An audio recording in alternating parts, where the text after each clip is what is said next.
siapkan kelasnya. Bersiap. Beri salam. Assalamualaikum warahmatullahi wabarakatuh. Waalaikumsalam warahmatullahi wabarakatuh. Duduk kembali. Sebelum kita memulai pembelajaran kita hari ini, ada kala baiknya kita awali dengan berdoa terlebih dahulu. Ayo ketua kelas pimpin doanya. Bismillahirrahmanirrahim.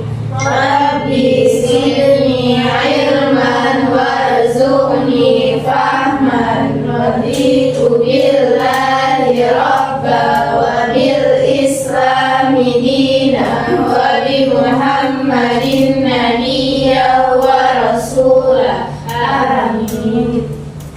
Sekarang ibu absen terlebih dahulu ya. Yang hadir silakan tunjuk tangan nanti pas depannya. Mesura, Hadir. Mekanola, Bu. Yasmin, Hadir, Bu. Nadia, Hadir, Bu. Salma, Hadir, Bu. Mutia, Saya, Bu. Ica Agustin, Hadir, Bu. Lia Agustina, Hadir. Asminta, Hadir, Bu. hadir semua ya. Selamat pagi anak-anak. Selamat pagi, Bu.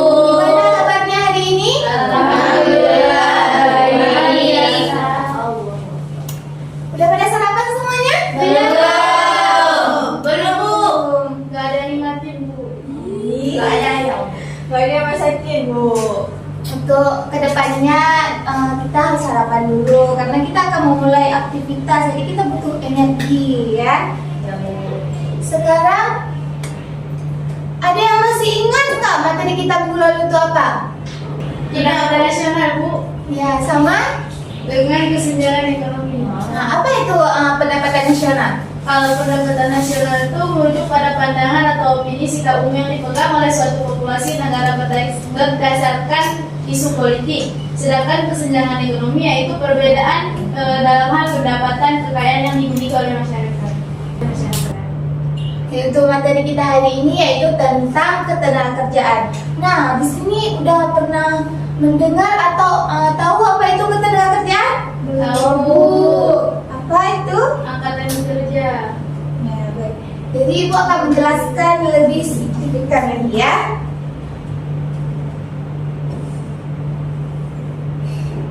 Jadi tujuan pembelajaran ketenagakerjaan yaitu supaya kalian mampu menganalisis ketenagakerjaan, mampu mengidentifikasi jenis-jenis tenaga kerja, mampu membedakan mana angkatan kerja dan bukan angkatan kerja, dan yang terakhir mampu menganalisis kesempatan kerja. Jadi pembahasan kita hari ini ada 4 pembahasan. Yang pertama ada ketenagakerjaan, yang kedua ada tenaga kerja, yang ketiga ada angkatan kerja, dan yang terakhir ada kesempatan kerja. Nah, ketenagakerjaan dalam pasal 1 ayat 2 Undang-Undang Nomor 13 Tahun 2003 tentang ketenagakerjaan. Nah, ketenagakerjaan adalah segala hal yang berhubungan dengan waktu kerja selama, sebelum, dan sesudah masa kerja. Sedangkan tenaga kerja adalah setiap orang yang mampu melakukan pekerjaan guna untuk menghasilkan produk atau jasa, baik untuk memenuhi kebutuhan diri sendiri maupun untuk perusahaan. Nah, ketenagakerjaan ada kaitannya dengan kehidupan kita sehari-hari karena pekerjaan adalah sumber utama untuk mendapatkan pendapatan bagi individu maupun keluarga. Nah, pendapatan ini digunakan untuk memenuhi kebutuhan dasar seperti makan, tempat tinggal, kesehatan, dan pendidikan. Selain itu, pekerjaan juga memberikan rasa identitas dan tujuan bagi individu serta mempengaruhi status sosial mereka di masyarakat. Nah, pekerjaan yang stabil dan memadai memungkinkan seseorang untuk merancang masa depan dan mencapai tujuan pribadi serta profesional. Sebaliknya, ketidakpastian dalam ketenagakerjaan dapat menimbulkan stres, ketidakamanan yang berdampak negatif pada kesehatan mental dan emosional. keseimbangan antara pekerja dan kehidupan pribadi itu sangatlah penting, karena terlalu banyak bekerja juga menimbulkan rasa lelah, jadi mengurangi rasa kesehatannya dan juga mengurangi waktu quality time dengan keluarga. Dan selain itu, ketenagakerjaan yang baik juga berkontribusi pada stabilitas ekonomi dan sosial dalam masyarakat secara keseluruhannya, karena tingkat pengangguran yang rendah seringkali dihubungkan dengan tingkat kriminal yang lebih rendah dan kesejahteraan masyarakat yang lebih tinggi. Jadi kan menyebabkan terjadinya banyak kriminal itu kebanyakan dari yang menganggur. Jadi orang tuh untuk memenuhi kebutuhan diri sendiri dengan cara ya begal, maka terjadinya kriminal. Selanjutnya ada tenaga kerja. Nah, tenaga kerja merupakan salah satu faktor penting dalam mencapai penggunaan ekonomi. Permasalahan yang berkaitan dengan ketenagakerjaan seringkali dihadapi oleh berbagai negara, termasuk Indonesia.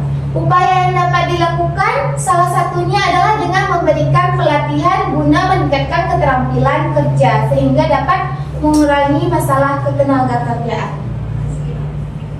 Nah, tenaga kerjaan ini memiliki beberapa jenis. Yang pertama ada jenis tenaga kerja menurut sifat, yang kedua ada jenis tenaga kerja menurut kualitas, yang ketiga ada menurut fungsi dalam perusahaan, dan yang terakhir ada jenis tenaga kerja menurut produk. Nah, jenis tenaga kerja menurut sifat yaitu yang dibagi menjadi dua. Yang pertama ada tenaga kerja jasmani dan ada tenaga kerja rohani. Nah, tenaga kerja jasmani ini merupakan tenaga kerja yang melakukan pekerjaan menggunakan tenaga fisik. Contohnya kuli bangunan, ya petani, dan seterusnya. Sedangkan tenaga kerja rohani itu merupakan tenaga kerja yang dalam pekerjaan lebih banyak menggunakan pemikiran, ide-ide dan gagasan. Contohnya guru, pengusaha, ya pengusaha, manajemen, dan seterusnya. Iya, guru juga. Selanjutnya ada jenis tenaga kerja menurut kualitas. Nah, jenis tenaga menurut kualitas itu ada tiga. Yang pertama ada jenis tenaga kerja terdidik, yaitu tenaga kerja yang mempunyai pendidikan yang tinggi sehingga ahli dalam bidangnya. Contohnya guru, dokter, ya, guru, dokter, dosen. Yang kedua ada tenaga kerja terlatih, yaitu tenaga kerja yang memiliki keahlian dalam bidang tertentu karena pengalaman. Contohnya penjahit bu, ya penjahit, apa tuh yang di bengkel, montir, dan lain-lain. Nah, selanjutnya ada tenaga kerja tidak terdidik dan tidak terlatih, yaitu tenaga kerja yang tidak memerlukan pendidikan atau pelatihan tertentu untuk melakukan pekerjaannya. Contohnya cleaning service, ya cleaning service, guru, tukang sapu, dan lain-lain. Selanjutnya ada tenaga kerja jenis tenaga kerja menurut fungsi dalam pokok dalam perusahaan. Coba tolong Salma dibaca. jenis ketenaga kerjaan menurut fungsi pokok dalam perusahaan. Satu, tenaga kerja bagian produksi, kerja yang bekerja pada bagian produksi. Contohnya? Misalnya dalam marketing bu, Ya. sekarang. Yang kedua, tenaga kerja bagian pemasaran, tenaga kerja bagian pemasaran atau penjual yang tugasnya mendistribusikan barang. Yang ketiga, tenaga kerja umum dan administrasi, tenaga kerja yang berhubungan dengan personalia umum dan administrasi. Selanjutnya ada tenaga kerja menurut hubungan dengan pokok, yaitu yang pertama ada tenaga kerja langsung, yaitu tenaga kerja yang langsung terlibat pada proses produksi dan biayanya dikaitkan pada biaya produksi atau pada barang yang dihasilkan. Yang kedua ada tenaga kerja tidak langsung, yaitu tenaga kerja yang tidak terlibat secara langsung pada proses produksi dan biayanya dikaitkan pada biaya operasional pabrik.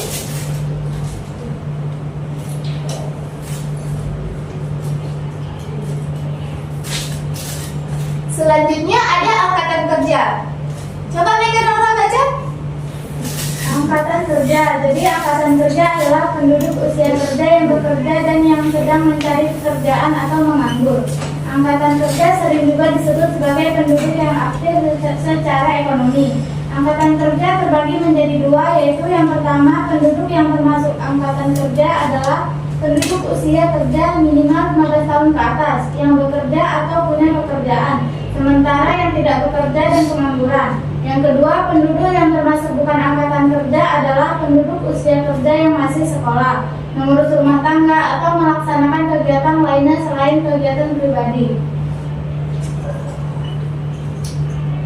Nah, yang terakhir ada kesempatan kerja. Nah, kesempatan kerja merupakan salah satu keadaan yang menggambarkan tersedianya lapangan kerja yang siap diisi oleh para pencari pekerja. Kesempatan kerja di Indonesia dijamin dalam pasal 27 ayat 2 Undang-Undang 1945 yang berbunyi, tiap-tiap warga negara berhak atas pekerjaan dan penghidupan yang layak. Kesempatan kerja juga memiliki dua pengertian, yaitu dalam pengertian sempit, kesempatan kerja adalah banyak sedikitnya tenaga kerja yang mempunyai kesempatan untuk bekerja. Yang kedua ada dalam arti luas, yaitu kesempatan kerja dalam banyak sedikitnya faktor-faktor produksi yang mungkin dapat ikut dalam proses produksi. Nah, sejauh yang Ibu jelaskan tadi, ada yang masih kurang paham atau yang ada yang ingin bertanya? Tidak, Bu. Kalau tidak, berarti udah paham semua ya? Ya, insya Allah. Kalau udah paham semua, jadi Ibu akan kasih tugas kelompok. Kelompoknya dibagi jadi dua. Mau pilih sendiri atau Ibu yang bagi? Pilih sendiri. Coba dibentukin dulu kelompoknya. Ya, Kak Mas.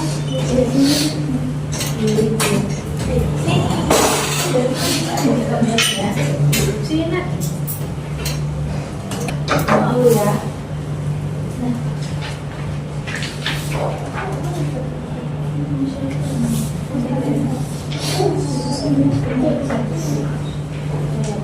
Ini berarti ini kelompok satu, ini kelompok dua. Ibu kasih waktu 10 menit untuk mengerjakan tugas LKPD ini. Ibu.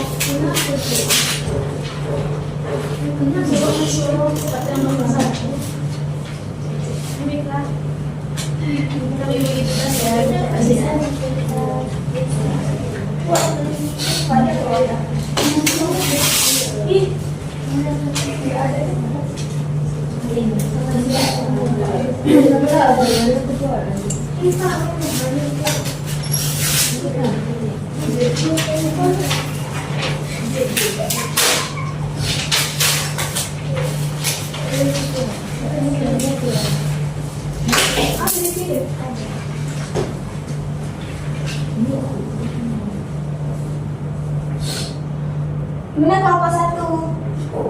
Bisa soalnya. Gampang kan?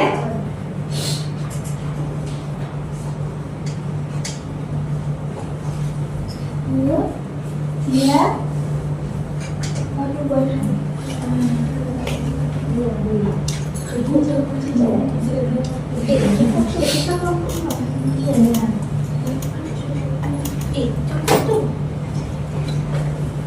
Gimana kalau kedua?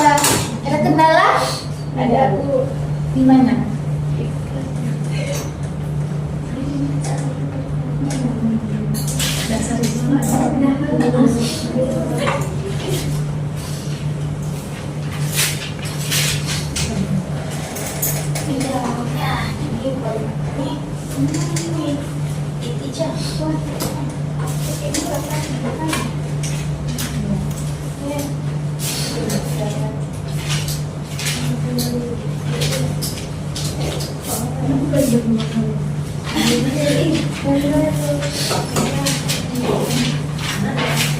Ibu akan menilai gimana kalian berdiskusi di kelompok.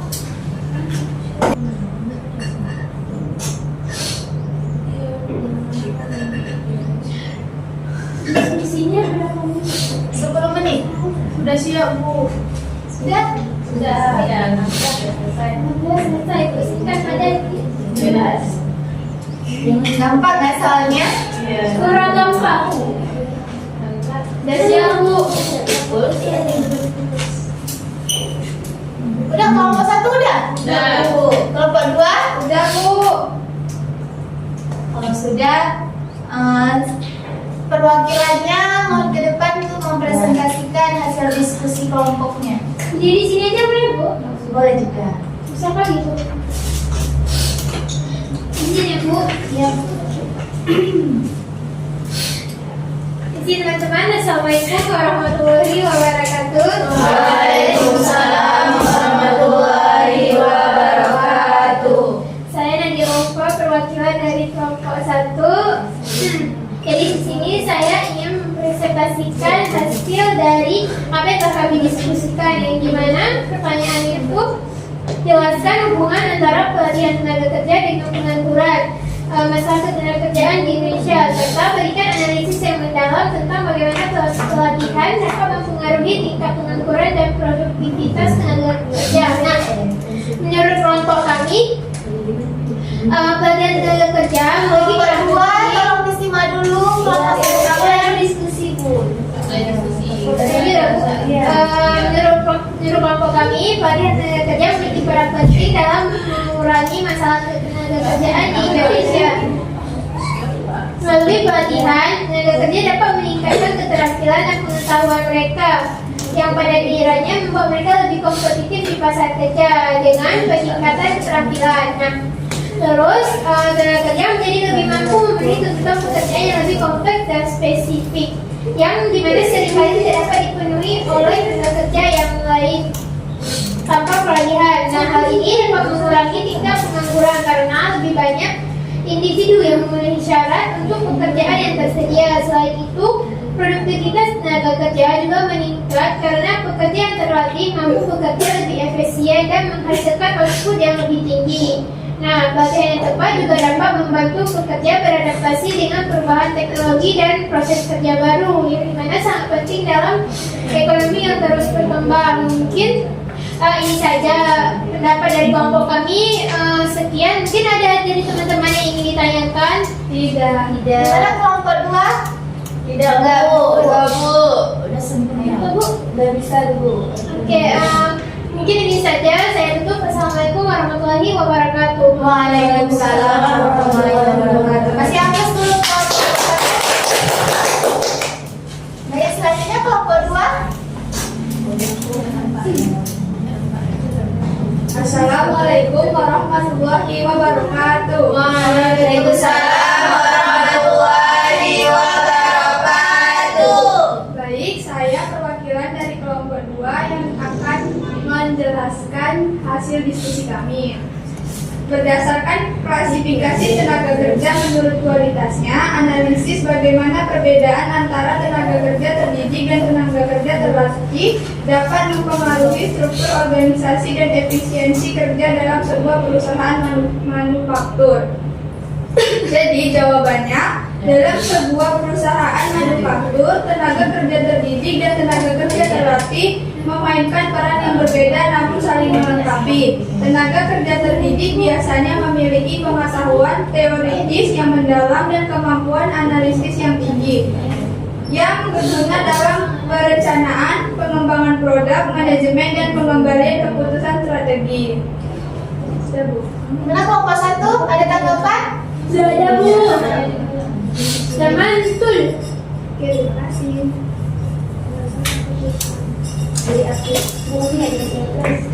Jadi mendengar dari kelompok apa?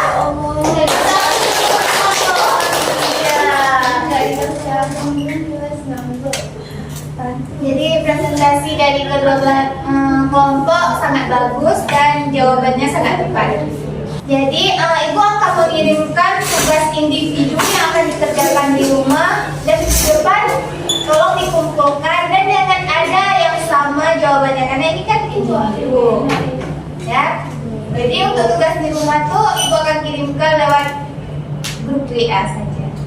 Baik Bu. untuk kelompoknya udah bisa dibuat kembali ke tempat masing-masing.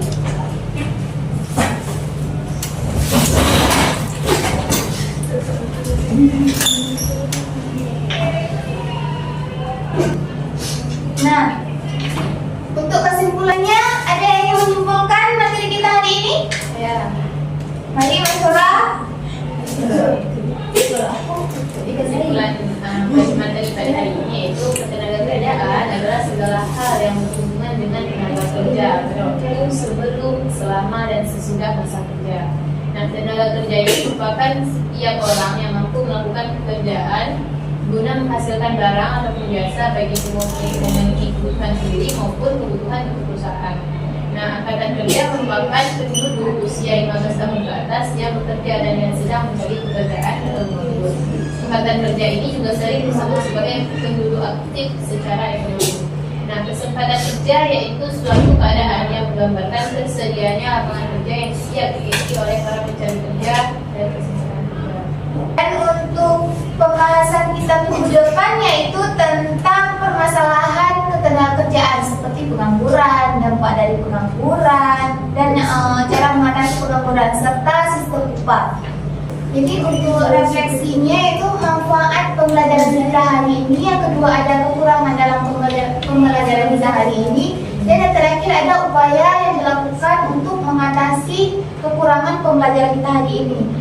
Sebenarnya ini di komunikasi dalam kelas dengan waktu mendekati jam istirahat, nanti tolong ditulis di kertas lembar dan dikumpulkan di meja ibu ya. Iya bu. Tolong ketua kelas pimpin doanya. Bismillahirrahmanirrahim. Subhanakallahumma wa bihamdika asyhadu an la ilaha illa anta astaghfiruka wa atubu ilaik. Jadi untuk pembelajaran kita hari ini Bu akhiri, wabillahi taufik wal hidayah. Wassalamualaikum warahmatullahi wabarakatuh. Waalaikumsalam warahmatullahi wabarakatuh. Iya, memang dengan pakai. Iya. Jangan lupa nanti.